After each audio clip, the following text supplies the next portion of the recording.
Alors nous sommes aujourd'hui lundi, on est le 25 Kislev, donc premier jour de Hanouka. Nous sommes arrivés d'Af Membet de Sota. Membet, nouvelle Mishnah, nouveau Perek. Hadan Alech Anonemaren, on a fini, donc le 7e Perek on a fini. On arrive au 8e Perek, nouvelle Mishnah. Meshuach Milhama, c'est un Kohen qui est oint spécialement pour la guerre. On va expliquer un peu comment ça marche. Quand il parlait au peuple, donc il parlait aux soldats d'Israël, quand ils allaient à la guerre, il parlait en hébreu, puisqu'on est en train de voir un peu tout ce qu'on pouvait dire Belashon HaKodesh seulement, ou bien dans d'autres langues. Là il dit Belashon HaKodesh. Comme le passage qui dit lorsque vous allez vous approcher de la guerre, Vinegash HaKohen, il va s'approcher le Kohen. Le Kohen c'est lequel? C'est Ze Kohen Meshuach Milhama. C'est le Kohen qui est loin donc de la guerre. Et il va parler au peuple. Et comme il y a marqué, il va parler au peuple. C'est donc en hébreu. La Gemara va expliquer d'où on apprend cela. Il va dire aux soldats d'Israël, comme ça le passage qui dit Shema Israël. Il va encourager un peu les soldats d'Israël, il va leur dire, vous allez donc aller en guerre contre vos ennemis, ne soyez pas faiblards, soyez courageux, n'ayez pas peur de personne, etc., etc. On va voir le texte.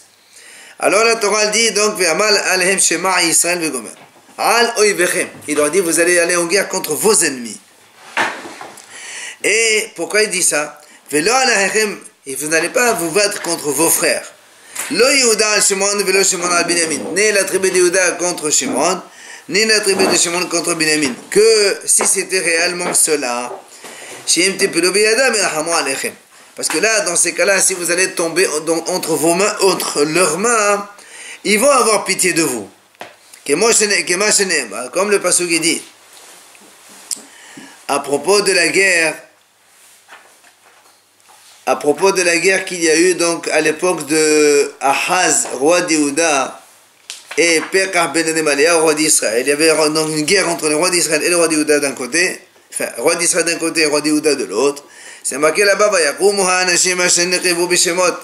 donc les hommes, en fait les soldats se sont levés, ils ont amené les captifs. Tous ceux qui étaient mal habillés, ils les ont habillés. Donc du butin qu'ils ont pris. Ils les ont habillés, ils les ont chaussés, ils leur ont donné à manger et à boire. Ils les ont fait oindre, ils les ont conduits avec des ânes, ils les ont fait monter sur des ânes, ceux qui étaient fatigués. Il les a amenés à côté de leurs frères qui se trouvaient à Timarim, dans Shomron. Donc tu vois bien que ça, quand c'était entre deux frères, ils ont eu pitié des autres. Mais là il leur dit le Kohen, le Meshuach Milhama ou Israël, attention, vous allez en guerre contre vos ennemis. Donc vous allez vous battre contre vos ennemis. Si vous tombez dans leurs mains, ils ne vont pas avoir pitié de vous. Alors, ne soyez pas faibles dans vos cœurs. N'ayez pas peur. Ne vous précipitez pas. Etc. Alors il leur explique, il leur dit, donc que votre cœur ne soit pas faible,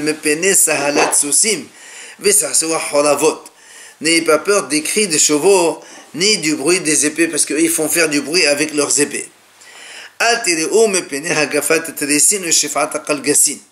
N'ayez pas peur de Hagafat Tressin, quand ils font avec leur bouclier, ils font du bruit, comme ça ils font peur à l'ennemi. Ni Shivat Aqal-Gassin, ni les soldats qui crient, qui font du bruit.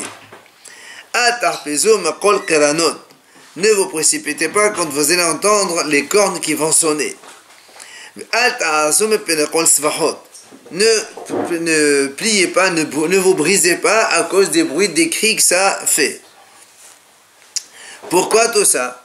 Car c'est Hachem votre Dieu qui va vous accompagner dans cette guerre.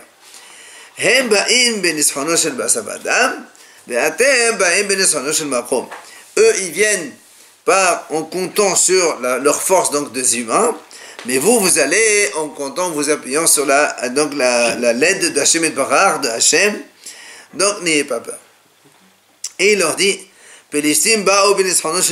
regardez, quand il y a eu la guerre des Philistines contre Israël à l'époque du roi David et Goliath, les Philistines ils sont venus en vantant donc la force, la puissance de leur Goliath. Mahaya Sofo, quelle était sa fin? Les Sof, Nafal Bahed Venavlo. À la fin, il est tombé mort donc par le roi David et tous les autres ils sont tombés avec lui. La même chose, Bene Amon, Baou, Bene Shano Shel Shuvach. Le peuple d'Amon aussi, quand ils sont venus se battre contre Israël, ils sont venus par la force de leur idole Shuvach. Qu'est-ce qui s'est passé à la fin? Shuvach, c'est leur donc chef d'armée. Eh bien, lui aussi, il est tombé. Maya Sofo, la Sof Nafal Bahel et Venavlo Aimo. Et donc, lui aussi, il est tombé dans l'épée et ils sont tombés avec lui. Mais, Ve'atem, donc le Kohen, Mashor Malhama qui parle au Bnei Israël leur dit, et Atem Ken, vous n'êtes pas comme ça. Ki Hashem Elohechem ha'olech ha'machem le'elachem lachem v'romer, ze machane ha'aron. Car c'est Hashem, votre Dieu, qui vient se battre pour vous. Et le passage il dit, le'elachem lachem, ze machane ha'aron, c'est-à-dire c'est bien l'arche sainte qui vient les aider et qui va donc les soutenir dans leur guerre. Donc tout ça c'est la Mishnah. Maintenant on va donc développer tout ça. Parce que dans la Mishnah on a dit que le Kohen Mashur Malhama il parle au Bnei Israël en Lachon Hakodesh en hébreu. On a dit donc c'est parce qu'il y a marqué V'deber el ha'am. Moi dit alors ça veut dire quoi? V'deber el ha'am, mais il a parlé au peuple, il n'a pas marqué qu'il a parlé au Lachon Hakodesh. Il dit Hachikam. En fait voilà comment il faut comprendre. Comme il y a marqué chez nous, donc le Kohen Mashur Malhama il peut parler au peuple. Et à propos de Moshe Rabbeinu, c'est marqué aussi Moshe Yidabel Ve'Elohim Ya'anenu Ve'Kol. Quand il y a eu les 10 commandements, c'est marqué Moshe, il parle à Hachem, il lui répond avec la voix. Comme là-bas, chez Moshe Rabbeinu, il y a marqué le mot Yidaber. Et c'est forcément en hébreu, les 10 commandements, ils ont été donnés en hébreu. Et bien là aussi, il y a marqué Diber, Vediber, donc, ça veut dire, il parlera le Kohen en hébreu. Tano Rabbanan Chachamim, donc, enseigne. C'est marqué dans la Torah, Vinigash Kohen, Vediber, El Ha'am. Le Kohen s'approche, il parlera au peuple. De quel Kohen s'agit-il? Yachol Kol Kohen Shir. Est-ce que c'est n'importe quel Kohen? Alors on m'a dit non, c'est pas possible. Pourquoi? Parce que Talmud Omar Vedeberu Hashotrim. Comme il y a aussi marqué que les policiers vont parler aussi aux soldats avant d'aller à la guerre. Ma Shotrim Bimemone, Av Kohen Bimemone. De la même façon qu'un shoter, le policier, il a été nommé. Il n'est pas comme ça policier tout seul. À l'époque, les Shotrim, c'était les policiers nommés par le tribunal rabbinique pour exécuter leur donc sentence. Et donc, de la même façon qu'un policier est nommé, ce Kohen aussi, il est obligatoirement nommé. Alors, la Gemara a dit, dans ces cas-là, Ve'ema Kohen Gadol. Alors, pourquoi on ne dirait pas c'est le Kohen Gadol qui vient parler aux soldats? Il dit non. Pourquoi? Parce que Doumia des shoters. Parce que ça doit être comparable aux policiers. Quoi? Ma shoter sheyesh memone al gabav, un Kohen sheyesh memone al gabav. Il dit de la même façon qu'un policier, c'est quelqu'un qui l'a nommé, et donc il a toujours un supérieur au-dessus de lui, donc le Dayan qui est au-dessus du shoter. Et donc il faut aussi un Kohen qui a aussi un supérieur donc au-dessus de lui. Or, le Kohen Gadol, dans la hiérarchie, c'est lui le plus haut. Donc ça ne peut pas être un Kohen Gadol qui va parler aux soldats. Alors, la Gemara dit non, pourquoi Kohen Gadol nami haïka melech al gabav? La Gemara dit quand même le Kohen Gadol. On l'a vu là dans le dernier pérec à la fin, que le Kohen Gadol, il va donner le Sefer Torah au roi d'Israël. Donc tu vois bien que c'est le roi d'Israël qui est quand même supérieur au Kohen Gadol. La Gemara dit c'est vrai, mais nous on parle ici dans une hiérarchie Baravodato dans son service. On ne parle pas dans la hiérarchie donc générale. Dans le service de la Kehuna, dans le service au Beth Amikdash, le Kohen Gadol c'est le plus grand, il n'y a pas au-dessus de lui. Alors, la Gemara dit très bien. Et pourquoi on ne dirait pas alors c'est le Sgan Kohen Gadol, l'adjoint du Kohen Gadol. Et donc lui c'est un Kohen Gadol, enfin il a un supérieur au-dessus de lui, et il est nommé aussi. La Gemara répond, Sgan, Laomemonehu. Il dit en fait le Sgan, il n'est pas nommé. Ça veut dire que le Sgan, il n'a pas de rôle vraiment. Il n'a aucun rôle. La preuve, Ama Detania, comme la Braïta a dit, Ama Rabbi Hanina Segan Akohanim, Lama Segan Memoune, Sheim Irabo Pesol Bekohen Gadol, le seul rôle d'un adjoint, c'est quoi? C'est qu'au cas où le Kohen Gadol lui-même, il a donc un moum, un pesoul, c'est-à-dire un problème de Toum'a, quand il est en service, il vient le remplacer. Mais donc sinon, il n'a aucun rôle.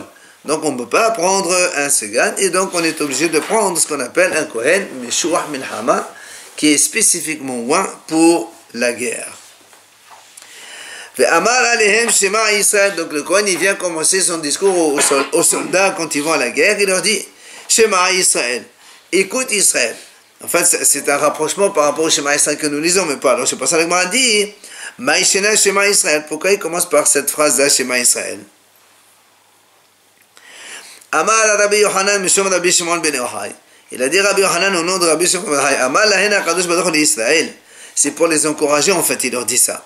Il leur dit, Hashem il a dit au Bnei Israël, Afilu lo qiyamtem ella qadi'at shema shaharit ve'avit et atem namsarim biyadam. Il leur dit, même si vous n'avez accompli qu'une seule mitzvah, celle de lire le Shema le matin et le soir, qui est une mitzvah minatora, eh bien c'est déjà suffisant pour vous permettre de gagner la guerre et de ne pas perdre et être livré dans les mains de vos ennemis. Donc c'est un encouragement. Après, il leur dit, après, donc, le Kohen, il continue à parler aux soldats, il leur dit, ne soyez pas faibles, n'ayez pas peur de vos ennemis, etc.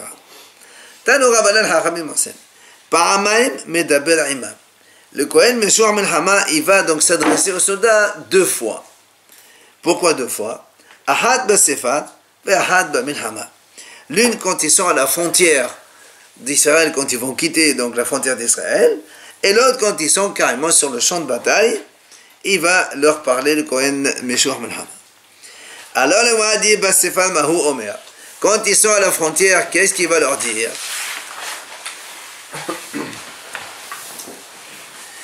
Alors il leur dit Shim'u divrei ma'alechei milhama.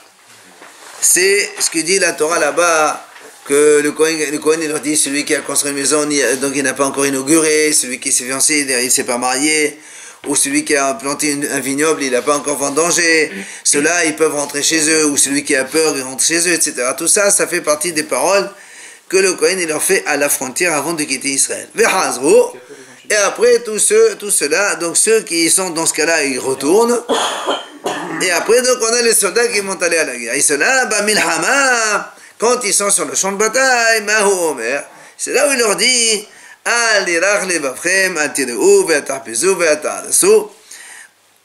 la Torah elle a employé ici 4 termes différents. Que votre cœur ne soit pas faible, n'ayez pas peur, ne vous précipitez pas, et ne vous brisez pas devant ses ennemis. Pourquoi ces 4 termes-là? A dit que donc correspond aux 4 choses que les Goïms ils font quand ils vont à la guerre. Magifin, Omeri'in, Svahin, Veromsin. C'est-à-dire, comme les Goïms aussi, ils frappent avec leur bouclier pour faire du bruit, ils sonnent avec leur chauffard, ils crient eux-mêmes et ils font du bruit avec leurs chevaux. Ces 4 choses-là pour faire peur à l'ennemi. Le Kohen Meshuach Milhama, il prévient les Bnei Israël, donc il les encourage pour ne pas avoir peur de tout cela. Après, il leur dit, le Kohen, donc, il encourage les Bnei Israël, il leur donne des exemples. Voilà, regardez les Philistines quand ils sont venus. Eux, ils se sont appuyés sur la puissance de Goliath, leur chef. Mais nous, on s'est appuyé sur, donc David Amelch, il s'est appuyé sur donc, la puissance d'Hachem et de Barach. Alors on a dit Goliath, pourquoi il s'appelle Goliath? Amar Rabbi Yohanan she'amad begilui panim lefnei HaKadosh Baruch Hu. C'est-à-dire, Goliath, ça vient du mot gilui, c'est dévoilé. Ça veut dire il a été un peu effronté vis-à-vis d'Hachem et de Barach. Pourquoi?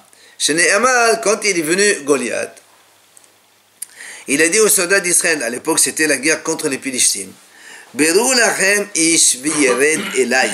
Il leur a dit, choisissez, au lieu que, en fait, qu'est-ce qu'il leur a dit? Les Péléstiens, ils ont dit, Israël, qu'on se batte, donc les soldats contre les soldats. Vous choisissez un chef et nous, on choisit un chef, et ils se battent entre eux. Et le chef qui gagne, c'est lui qui a gagné la guerre. Alors, Goliath, il s'est exprimé dans ces termes. Il leur a dit, Berou lachem ish. Choisissez pour vous un homme, veillered elai, qu'il descende vers moi pour se battre, et après celui qui gagne, donc il aura gagné. Mais comme il a employé le mot ish, ve'en ish ella hakadosh baruch hu shenemar Adonai ish min hama. Puisque le mot ish, ça qualifie aussi Hachem, c'est comme si qu'il vient un petit peu se mesurer à la force d'Hachem et de Barach. C'est pour ça qu'on a dit, il s'appelle Goliath, Meshum Giloui Panim, il est effronté. Pourquoi Ish?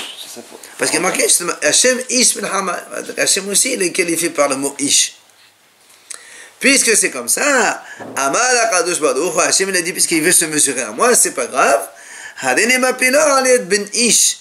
Moi, je vais le faire chuter par un Ben Ish, le fils d'un homme. C'est même pas un homme, c'est le fils d'un homme.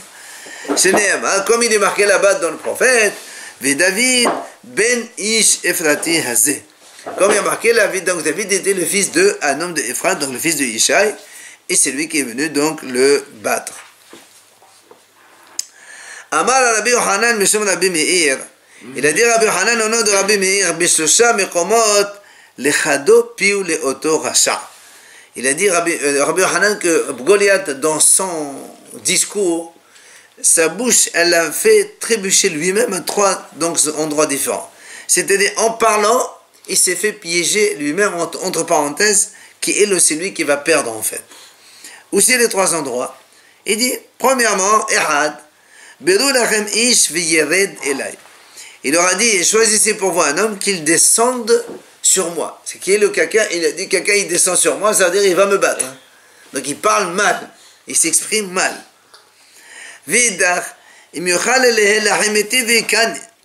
Après il leur a dit, s'il peut se battre contre moi, il me tuera. Donc il a employé lui-même le mot il me tuera. Ça veut dire il s'est trouvé déjà pour un mort.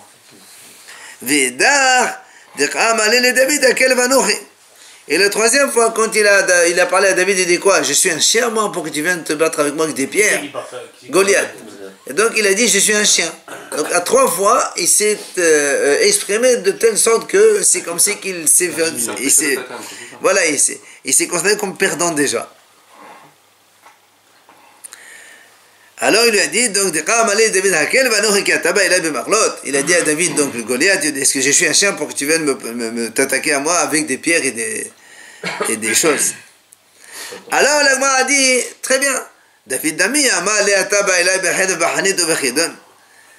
a dit, alors dans ces cas-là, on peut dire aussi que David, quand il a parlé, aussi il s'est mal exprimé, puisqu'il lui a dit, tu vas venir contre moi avec ton arme, enfin ton épée, ton lance et ton bouclier.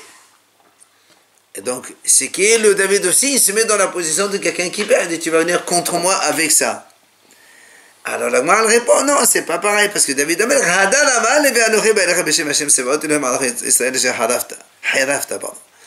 il dit, David Amelech, après il s'est repris, il a dit, mais moi, je viens me battre avec toi au nom d'Hachem, Dieu d'Israël, parce que tu as blasphémé donc le Dieu d'Israël. C'est pour ça que je viens défendre donc Hachem et Barach. C'est quoi qu'il donne? C'est un bouclier. Alors, la Gemara elle dit dans la suite, on dit là-bas que Goliath, pendant 40 jours, il venait tous les matins et tous les soirs, il répète son discours. Il leur disait, allez, les bénis Israël, choisissez un homme qui va se battre contre moi, et celui qui gagne sera le gagnant le matin. Il répète son discours le soir. Pour ça, pendant 40 jours, il a répété. Oui, dans le front, champ de bataille là-bas. Amar Rabbi Yohanan, pourquoi il est venu le matin et le soir? Afin d'empêcher le béni Israël de faire le schéma du matin, ni celui du schéma du soir. Quand il vient comme ça, il te met, parce que le béni Israël, ils avaient peur à l'époque.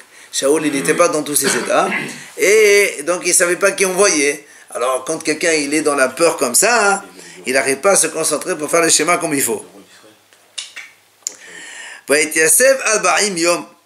Et ils ont donc tenu debout pendant 40 jours. Shaoul, il était malade. Oui, c'était roi David. C'est Shaoul qui était le roi, pas David. David, il est venu à la fin, on va le voir après dans l'histoire, comment il est venu pour se battre contre lui. Mais c'était Shaoul le roi. Et donc il s'est dressé comme ça pendant 40 jours. La moi dit pourquoi 40 jours? Ça correspond aux 40 jours. Donc Moshe Rabbeinu est monté au ciel pour amener la Torah. 40. Non mais d'accord, mais lui ça veut tout ça.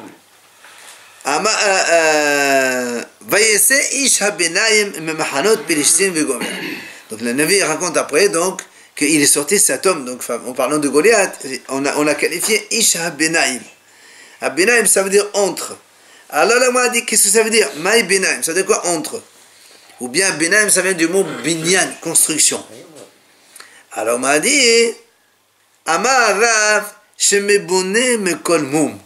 En fait, il est construit de tout défaut. Il n'a aucun défaut. Il était tellement solide qu'il n'avait aucun défaut. Ça, c'est l'explication de Rav. Ou Shmuel Amad Benoni Shebe'ahav.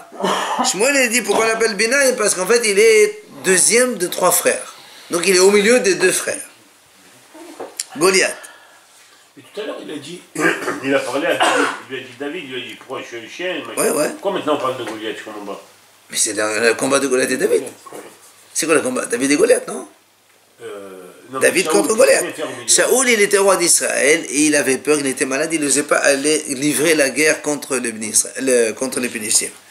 Alors, comme on hésitait, on ne savait pas quoi faire, finalement, c'est David qui est venu, il a dit moi je vais aller me battre contre celui-là. Il est venu de 200 propres. C'est pour ça qu'après, il y a 2 rois. Oui.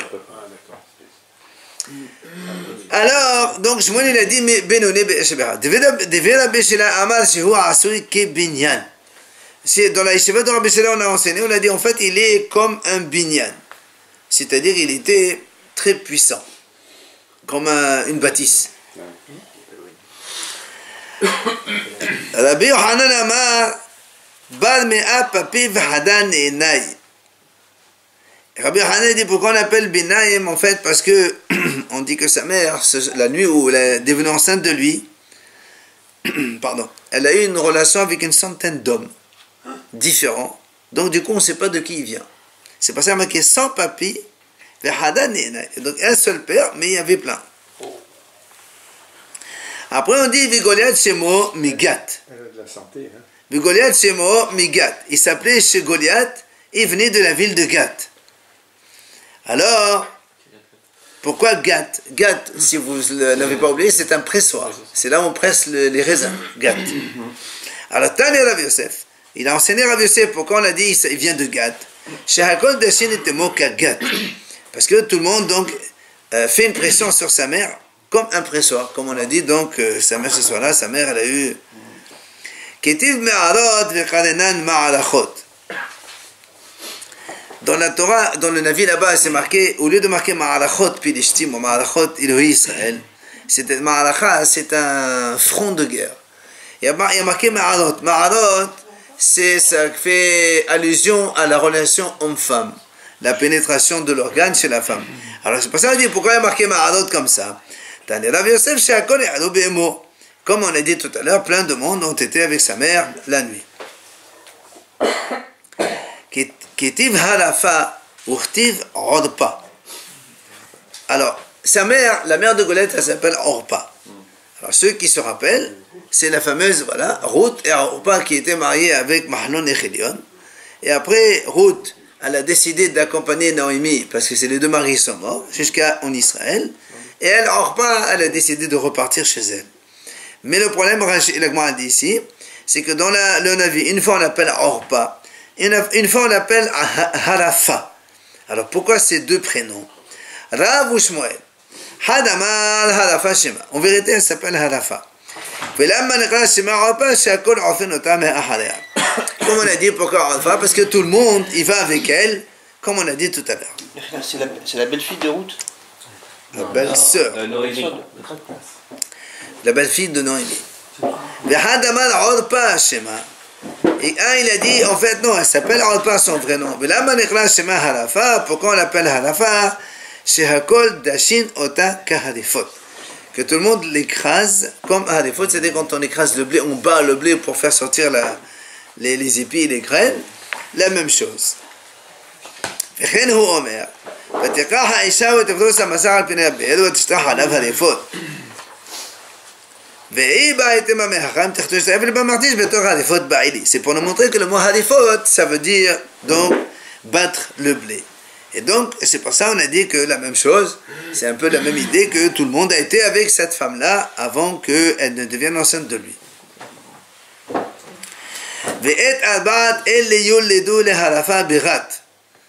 Et la Gemara dit, ces 4 enfants-là, en fait, ils étaient 4 enfants, pas 3.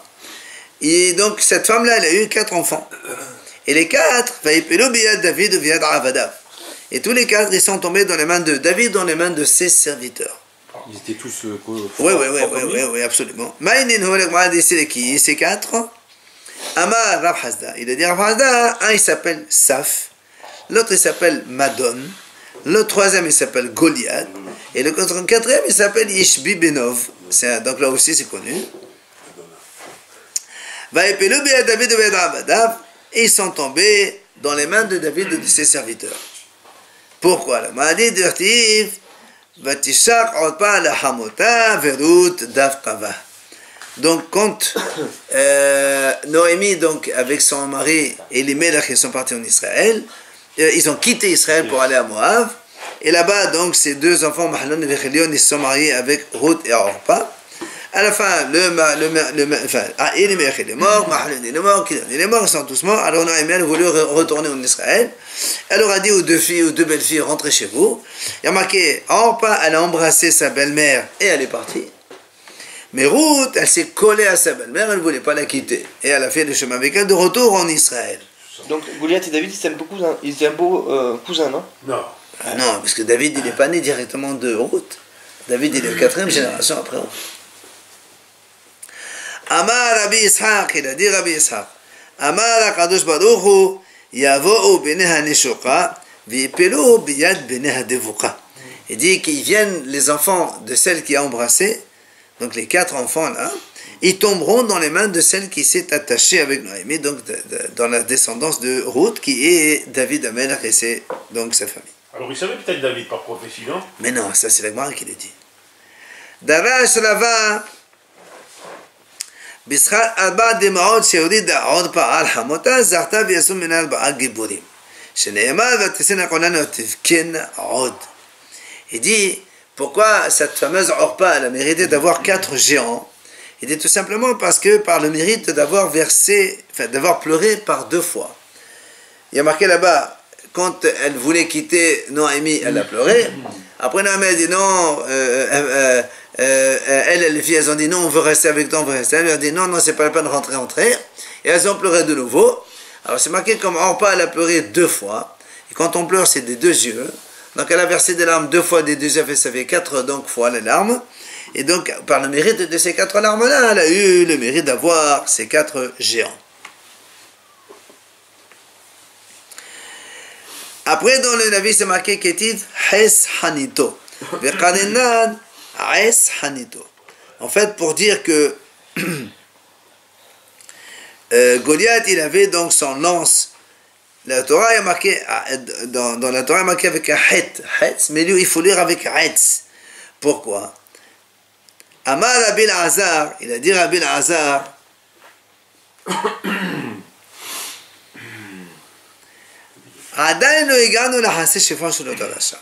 c'est-à-dire le mot het, ça veut dire la moitié. C'est-à-dire, le Navi là-bas, il a décrit ça, sa puissance, il était fort, comme ça. Et on dit, on n'est pas arrivé à la moitié des louanges qu'on a à son niveau. On aurait pu décrire encore plus la moitié de la force de Goliath. Mais pourquoi on ne l'a pas fait? Mikan, chez Assoul, il s'appelle Beshvara Shel Tesharim. Et dit, dans ces cas-là, c'est Assoul de raconter les mérites des impies. Les Tesharim, tu n'as pas le droit de raconter leurs biens. Alors moi, dans ces cas-là, il dit, Velo le Tabik, là, dans ces cas-là, ne dis rien. Pourquoi tu dis qu'il était puissant, il mesurait 3 mètres, etc. Il dit non, les Odoash de David, c'est pour donner quand même un petit peu le mérite du roi David. Sinon, après, il y a. Hein? David était un petit jeune homme encore. Il n'avait pas encore 20 ans. Alors, ça, c'était donc le Meshouach Melchama qui rappelait au Béni Israël, donc la guerre des Philistines contre Israël. Après, il le rappelait aussi, Béné Amon Ba Obéné Shel Shuvach. Là aussi, il leur rappelle que Amon, il est venu avec son chef d'armée qui s'appelle Shovar, et ils sont morts, lui, avec eux. Alors, la Gemara dit, Ktiv Shovar, Ktiv Shofar.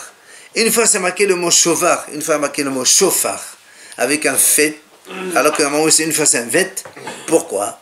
Rav Shmuel, il y a deux explications. Hadama Shofar Shemo. En vérité, son vrai nom, c'est Shofar. Et pourquoi on l'appelle Shovar? Shovar Sha'asui, qu'est Shovar? Il est fait comme un Shovar. Shovar, c'est un nid d'oiseau. On va parler les pigeonniers. Donc ils sont hauts. Ça veut dire que lui aussi, il était haut. Il était géant. Hadama, non, Shovar, ça c'est le chef d'armée des Goïm, de Amon. Hadama Shovar Shemo. Il a dit, il s'appelle vraiment Shovar. Pourquoi on appelle shofar dans un autre endroit, ça veut dire verser?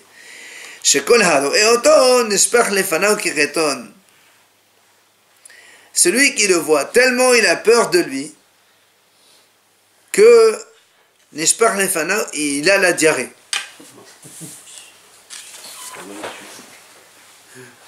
Pardon, non, c'est pas celui-là. C'est se faire damim rabbim, ça veut dire, en fait, il versait du sang beaucoup. Ça veut dire que l'autre, il le tuait de façon à verser tout son sang. Après, le avis Espato, Kirkev Patouach Kulam Giburim. Il dit, sa poubelle, comme ça, le mot, enfin, le pasuk il dit comme ça, comme une tombe ouverte, tous, c'est des puissants. Qu'est-ce que ça veut dire ça? Rav Shmuel ve'amnala Rabbi Amir Rabbi Asi. Hadama b'sha'ah shezok en hetz. Il dit, quand il lance une flèche, il ne tue pas une seule personne, il en tue plein à la fois. C'est pour ça qu'en fait, c'est comme si il enterrait plein de monde en une fois. Maintenant, si tu me dis peut-être que, parce qu'ils savent viser, mais qui t'a dit que c'était des gens puissants? Non, il y a marqué qu'ils étaient tous quand même puissants. Il a dit,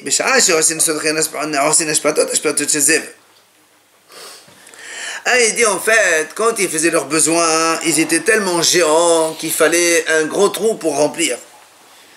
Mais maintenant, si tu vas me dire dans ces cas-là, peut-être qu'ils sont malades, ils ont la gastro, un truc comme ça. Il dit non, ils étaient tous puissants, c'est pour cela qu'ils faisaient autant. Amar Amari, vient Ramari, il dit Shma Mina, de là on déduit.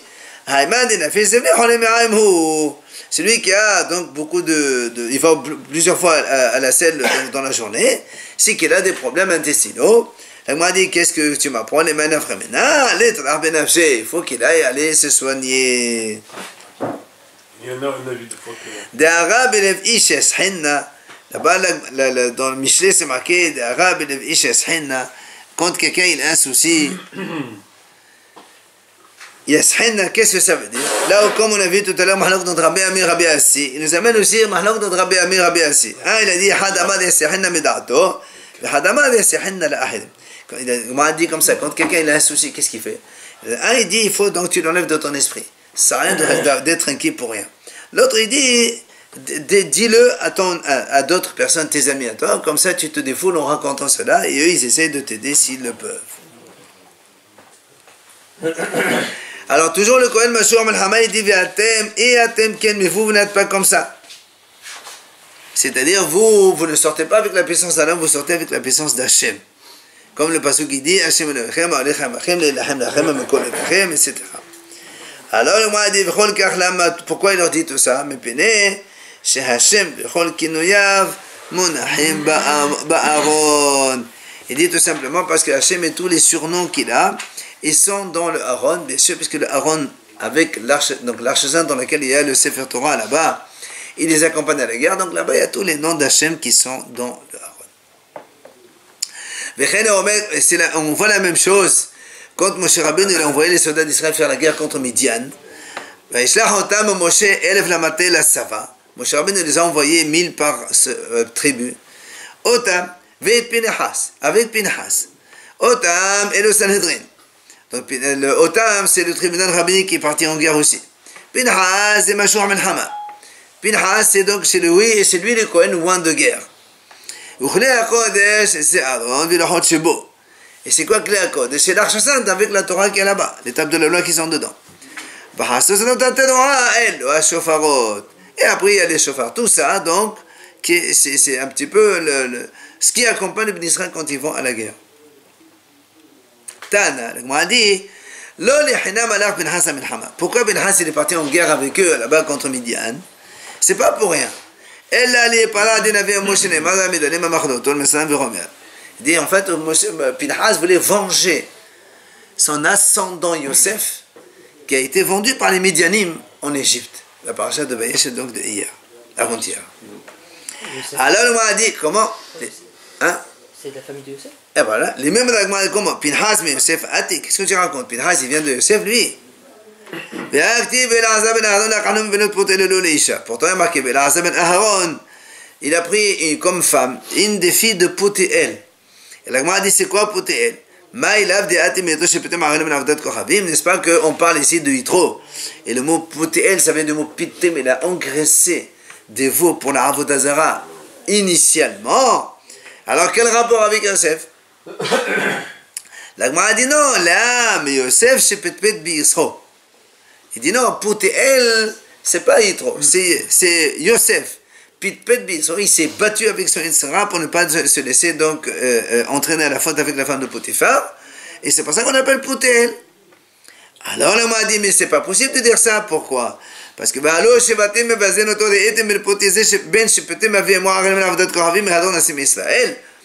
elle m'a dit pourtant quand Pinhas il a tué Zimri ben Salou, les Bnei Israël ils disaient comment vous avez vu celui-là dont l'ascendant faisait la Avodah Zara, il vient maintenant tuer un prince d'Israël.